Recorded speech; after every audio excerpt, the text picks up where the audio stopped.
Hi folks, so a simple point I want to make about shields, large shields, in the late medieval period. So if you look at most regular books on arms and armour, looking at the 14th and 15th centuries, you will see that many books state that shields fell out of use as plate armour developed towards its apex between 1400 and 1450, when plate armour really became really good. Shields more or less stopped being used. Okay, that is only true for the knightly classes who wore the top quality armour. Okay, and it's not even fully true for them.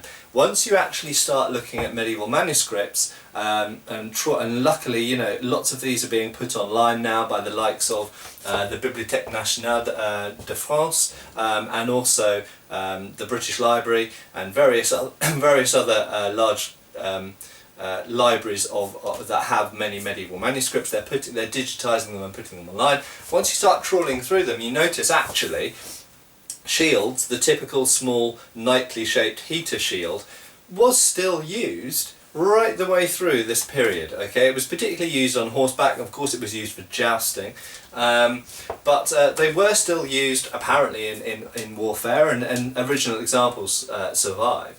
But even aside from those knightly classes, the people wearing the full plate armour, who it is fair to say seem to have used shields less and less because their armour was very good, so you may as well free up a second hand to use a two-handed weapon like a longer sword, a long sword, or a poleaxe, or a two-handed spear or whatever.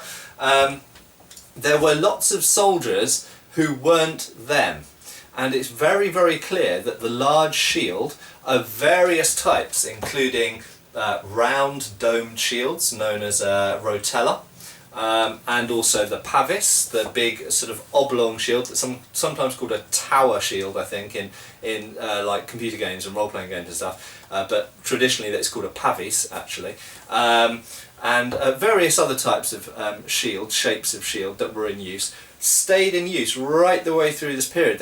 Shields never went out of use really until the 17th century, I guess. They're pretty much in use right the way through the 16th century, and I think really probably only really widespread use of gunpowder around 1600 and onwards really spelt the end for the shield, because of course a shield can protect you very well from many types of missile weapon, and in actual fact there were bulletproof shields made as well, and there were some interesting shields found on Henry VIII's ship, who I mentioned yesterday actually in a video, the Mary Rose, sunk in 1545. And these shields were for use on board ship for boarding actions against another enemy force on an enemy ship.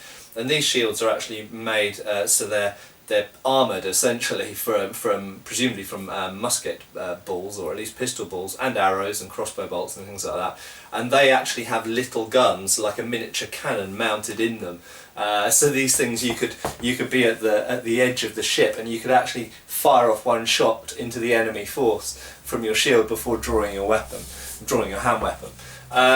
So the fact is that large shields of various types stayed in use right the way through the late medieval period. They do not get looked at a lot in the medieval treatises because, admittedly, by the 15th century they were not a common knightly weapon anymore. However, I should mention at that point that so-called Dobringer manuscript from 1389 does have some incomplete sections in it, and one of these sections is titled, I think it's Sword and Shield. It's certainly on the use of the shield, and unfortunately there's no text underneath it. Equally, in the 15th century treatises we can see shields in fure used on horseback, although he doesn't really talk about them as such, but then of course we've got the large duelling shields that are a bit like a large pavis. They actually look a bit like a Zulu shield to me because they've got a stick running up the back of them. And incidentally, I personally think, I've seen reconstructions of these dueling shields, I personally think that they were probably made of hardened rawhide, and they were probably relatively light. I'm not convinced that they were wood, just from the way that they're represented in in the Talhofer and Palascar manuscripts, but I'll talk about the dueling shields in another video. So they were retained through the 15th century, but most importantly these are the knightly treatises, which don't really show shields very much because the shield fell out of use with the knightly classes during this period. But the important thing to note and reiterate is that large shields stayed in use for the more common soldiers, the town guards, the crossbowmen carried pavises, for example, to hide behind while they were reloading their crossbows. And just common soldiers. If you look at Froissart's chronicles, you can see all manner of half-armoured soldiers. Maybe they've got a helmet, a breastplate, and maybe some arm armour, and they're there with a pavis and a sword, or a pavis and a warhammer, or whatever. So large shields stayed in use right the way through, but they are not detailed in the fencing treatises because they weren't really a knightly weapon in that period.